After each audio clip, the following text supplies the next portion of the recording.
Nessa aula, nós vamos iniciar o estudo sobre ondas e obter a equação unidimensional de uma onda. A onda é um fenômeno que a gente observa muito na natureza. Por exemplo, quando você está na praia, tirando férias, senta de frente ao mar, observando as ondas quebrando na praia. Um exemplo de onda. Outro exemplo é quando nós atiramos uma pedra em um lago, vemos a deformação da superfície do lago se propagando ao longo de sua área.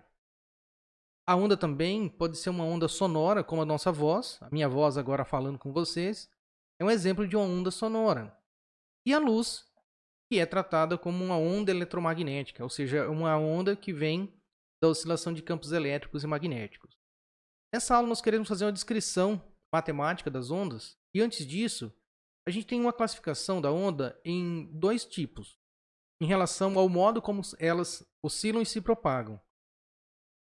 A figura A que aparece aqui, nós temos como exemplo uma corda. Então você pega uma corda e dá um pulso na corda, ou seja, você movimenta a corda rapidamente e vai surgir essa figura, como mostrado aqui na figura A. Aqui nós temos um pulso que está se propagando nessa corda e ele oscila na direção vertical, mas se propaga na direção horizontal. Ou seja, uma onda transversal é uma onda que oscila numa direção perpendicular à sua direção de propagação. O próprio exemplo é uma onda numa corda. Já as ondas longitudinais, que eu tenho um exemplo na figura B, são ondas que oscilam na mesma direção que se propaga. Né? Nessa figura eu tenho o exemplo de uma mola. Se você pegar uma mola, esticar ela e fazer um impulso em um dos lados, esse pulso vai se transmitir, ou seja, vai ter uma oscilação que vai ocorrer na mesma direção de propagação. Um exemplo de ondas longitudinais é a onda sonora, que é criada pela compressão e rarefação do ar, e dessa forma ela se propaga. Então nós vamos começar a nossa descrição através de uma onda transversal. Mas antes, temos que pensar o que nós queremos descrever. Uma onda é um fenômeno que ocorre no espaço e no tempo. Logo, eu preciso de uma equação matemática que contém essas duas variáveis. O que a gente vai chamar de função de onda. Então a função de onda vai ser a função y, x e t, ou seja, é uma função que tem uma variável espacial e temporal. E essa função de onda tem a finalidade de descrever a amplitude da onda em função do tempo e da posição, entre outras informações que ela vai trazer para a gente. Para simplificar o nosso trabalho matemático, não perder nenhuma informação qualitativa sobre a descrição desse fenômeno, nós vamos considerar apenas uma variável espacial, a variável x aqui. Então, para isso, vamos olhar novamente para o pulso se propagando numa corda. Então, essa figura aqui representa um pulso. Eu tenho uma corda, um pulso aqui com velocidade v se propagando aqui da esquerda para a direita, ao longo da direção x. E eu tenho a direção transversal aqui, que é a direção y. E tem um ponto P. Um ponto P sobre essa corda que tem uma quantidade de massa ΔM bem pequena. Quais são as forças que atuam nesse ponto P aqui? Então, se eu for olhar nessa corda aqui, eu estou representando essa figura que está à direita aqui. Essa região cinza aqui seria a corda e aqui nós temos o ponto P. Então eu tenho uma força de tração, que é a força de tração na corda, T1, que aponta para a direita e para cima, e a força T2, de tração T2 na corda, que aponta para a esquerda e para baixo. Para ficar mais fácil a descrição matemática dessas forças, e a gente conseguir obter a equação de onda, vamos fazer uma decomposição dessa força nas direções horizontal e vertical, x e y, respectivamente. Então tá aqui. Aqui a gente teria a força T1, que agora eu vou decompor ela. Então eu vou ter a componente T1 na direção x e a componente T1 na direção y. Aqui eu tenho a componente T2 na direção x e a componente x da tração T2. E aí, se eu olhar para essas equações, para esses vetores, eu posso escrever matematicamente a componente T1x como sendo a componente T1 vezes o cosseno de θ mais Δθ.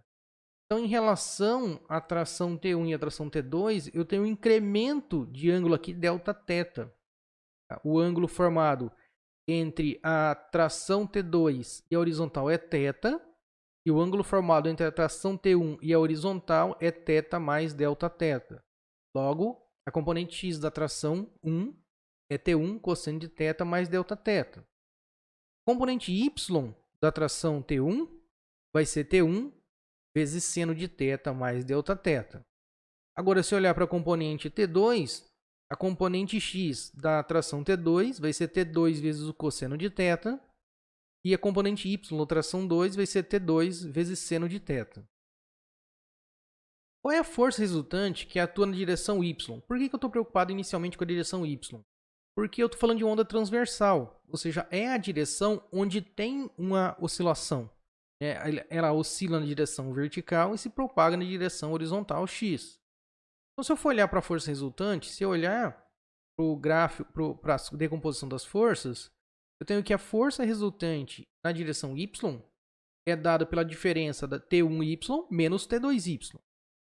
Se a gente recuperar as equações que escrevem T1y e T2y, eu tenho que a força resultante é T1 vezes seno de θ mais delta-θ menos T2 vezes seno de θ, que é a equação 2.6. Só que da segunda lei de Newton, eu sei o quê? Se eu olhar para aquele ponto P1 que tem uma massa ΔM, então em relação à direção y, vai surgir uma aceleração naquela direção.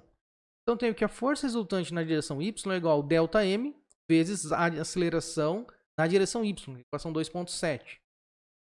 Bom, se eu substituir a equação 2.6 na equação 2.7, eu chego na equação 2.8, onde eu tenho ali T1 seno de θ mais delta-θ menos T2 seno de θ igual a ΔM vezes a aceleração de direção y. Só que eu posso, para pequenos ângulos, ou seja, se em relação horizontal o pulso ele tem uma amplitude pequena, eu vou ter um pequeno ângulo θ. Logo, eu posso assumir que o módulo da tração T1 e o módulo da tração T2 são iguais e eu vou chamar simplesmente de T, tração. Então, o módulo da tração T1 vai ser igual ao módulo da tração T2, que eu vou chamar simplesmente de T. Substituindo, então, essa observação de que o módulo das trações são iguais a T, eu chego na equação 2.9. A nota que eu fiz aqui foi simplesmente deixar isolado aqui, não isolado, mas separar a tração, o módulo da tração. Agora, se eu dividir ambos os lados por cosseno de θ na equação 2.9, eu chego na equação 2.10. Então, só lembrando o que a gente quer fazer aqui. A gente quer obter uma equação para descrever uma onda se propagando numa corda. Então, tudo que eu estou fazendo agora é nesse sentido. A primeira parte foi olhar para a força resultante na direção y. Como foi feito no exemplo do pêndulo simples, eu sempre olhava para as forças que estavam atuando no sistema e a gente olhava também para a força resultante. Antes de continuar, vamos definir o que eu vou chamar de densidade linear. Então, densidade linear, se a corda é uma corda homogênea, ou seja, em qualquer comprimento dx da corda tem a mesma quantidade de dm, eu posso definir a densidade linear μ, letra grega μ, como sendo ΔM por ΔX, que é a equação 11. Se eu levar em consideração a equação 11, eu posso pegar na equação 10, 2.10, e trocar aquele ΔM por ΔX vezes μ, que é a densidade linear, e chego na equação 2.15. Também posso deixar a tração ali, dividir ambos os lados pela tração, e chego nessa equação, a equação 2.15, que está mostrada aí na tela. Agora, vamos olhar para a força resultante na direção x. Por quê? Porque eu vou tirar algumas informações que vão ser úteis para a gente completar ali na equação 2.15. Então, olhando para o diagrama de forças aí, eu tenho que a força resultante ao longo da direção x é T1x menos T2x. Então, o que acontece? Na direção x, a onda se propaga com velocidade constante. Não tem oscilação na direção x, porque é uma onda transversal. Logo, como não tem aceleração, velocidade é constante, a aceleração é zero. Assim, de acordo com a segunda lei de Newton, a força resultante também vai ser zero. Então, considerando a equação 2.16 e a equação 2.17, eu posso dizer, então, que a tração T1x, a componente 1x da tração é igual ao componente 2x da tração. Logo, eu tenho que T1x é T1 cosseno de θ mais delta-θ, e tenho que T2x é T2 cosseno de θ. Só que T1x e T2x, pela equação 2.19, são iguais. Eu chego ali na equação 2.20. Mas eu sei também que o módulo das trações são iguais. Então, esse módulo da tração é igual, ou seja, D1 é igual a T2, que eu vou chamar de T. Então, eu vou ficar com a equação 2.22. Então, considerando o fato de que o módulo das trações são iguais na equação 2.20, eu chego na equação 2.22. E aí tem uma coisa interessante. Se eu voltar na equação 2.15, nota que aqui, ó, eu tenho seno dividido por cosseno, né? Isso daqui já tem cara de tangente. Mas por esse lado, eu tenho seno de θ mais delta θ dividido por cosseno de θ. Agora, se eu levar em conta a equação 2.22, eu posso trocar na equação aqui, ó, cosseno de θ por cosseno de θ mais delta θ.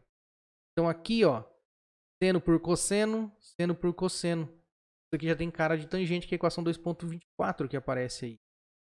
Então, levando em conta que tangente de θ é seno de θ por cosseno de θ, eu posso reescrever a equação 2.24 na forma da equação 2.26. E eu chego nessa equação aí, onde eu tenho tangente de θ mais delta θ menos tangente de θ é igual a μ sobre t, que é a densidade linear sobre a tração, delta x sobre cosseno de θ vezes a aceleração y. Vamos fazer uma pausa aqui e fazer alguma observação sobre a tangente. O que a tangente representa?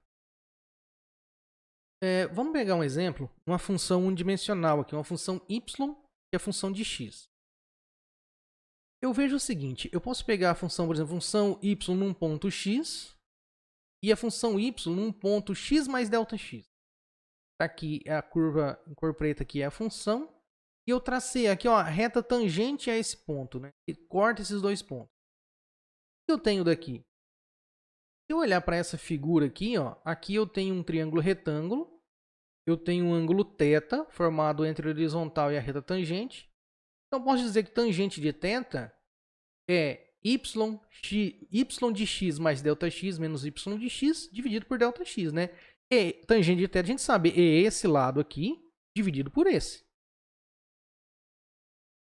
Só que acontece o seguinte, se Δx for muito pequeno, ou seja, no limite de Δx tendendo a zero, essa razão aqui se torna a derivada da função y de x. Ou seja, no limite de Δx muito pequeno, a tangente de θ é igual à derivada de y em relação a x.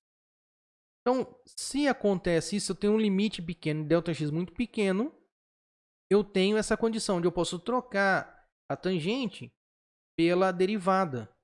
Então, dê uma olhada na equação 2.26 novamente. A ideia é simplesmente eu vou trocar. Então, onde tiver tangente de θ, eu posso trocar pela derivada. Só que tem um caso interessante. Aqui na equação 2.29, eu tenho a derivada total.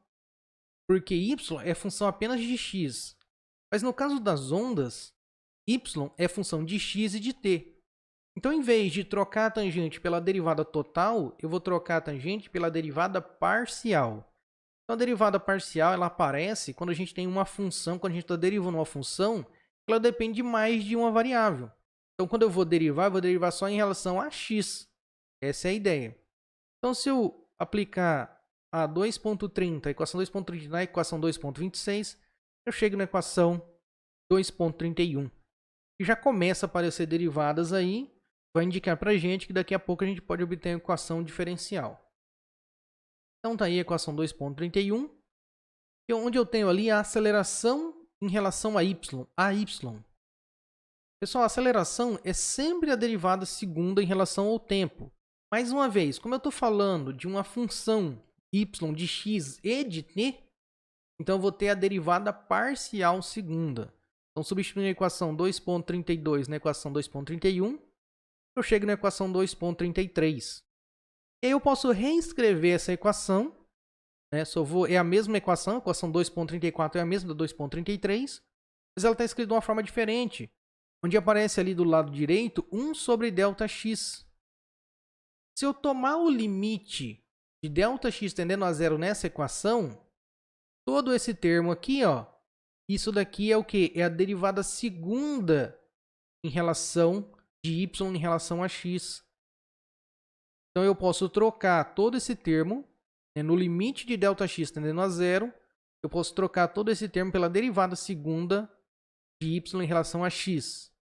Fazendo isso, eu chego na equação 2.36. Mais uma observação é que para pequenos valores de ângulo, Ou seja, quando o pulso tem uma amplitude pequenininha, eu posso fazer a troca, eu posso assumir que cosseno de θ é aproximadamente igual a 1. Ou seja, se o ângulo é muito pequeno, eu posso fazer isso. Então, trocando na 2,36 cosseno de θ por 1, eu chego na equação 2,37. A equação 2,37 é o que a gente chama de equação diferencial de uma onda em uma dimensão. Quando eu falo de uma dimensão, eu falo de uma dimensão espacial. Essa equação, a resposta dessa equação, a solução dessa equação, é que vai fornecer para a gente a função de onda. Então, essa é a equação de onda. E a solução dessa equação é a função de onda. Vamos dar uma olhada para a razão que aparece ali, μ por t. Se eu for olhar para as unidades, então μ é a densidade linear, que é quilograma por metro, e tração é força, unidade é newton. Só que newton eu posso escrever como sendo massa vezes aceleração, ou seja, quilograma vezes metro por segundo ao quadrado. Resolvendo isso, eu chego que a razão μ por t tem unidade de segundo ao quadrado por metro ao quadrado. Ou seja, μ por t ela tem unidade de inverso de quadrado de velocidade. De fato, a razão μ por t, a densidade linear pela atração, ela define a velocidade de propagação daquele pulso na corda. Então, olhando novamente para a equação 2,37, eu tenho ali μ por t, aplicando derivada segunda por tempo, mas isso eu acabei de ver que é o inverso da velocidade. E eu chego na equação 2,40, que é a equação conhecida como equação diferencial de onda. A resposta, a solução dessa equação 2,40 vai dizer para a gente qual é a função de onda. Então, considerando uma dimensão espacial, apenas x, eu tenho a equação 2,40. Agora, se eu estiver falando, por exemplo, de uma onda sonora, a onda sonora ela se propaga tridimensionalmente. Então, eu teria as derivadas no espaço aqui, ó, derivada segunda em relação a x, eu teria em relação a x, em relação a y, em relação a z. Certo? Ou seja, a gente teria uma equação maior aí para trabalhar. Na verdade, a gente vai ficar no caso unidimensional, que é mais simples, vai dar toda a informação que a gente necessita saber. Na próxima aula, nós vamos obter a solução da equação de onda em 1D para um caso especial, que é as chamadas ondas harmônicas. Então, até a próxima aula.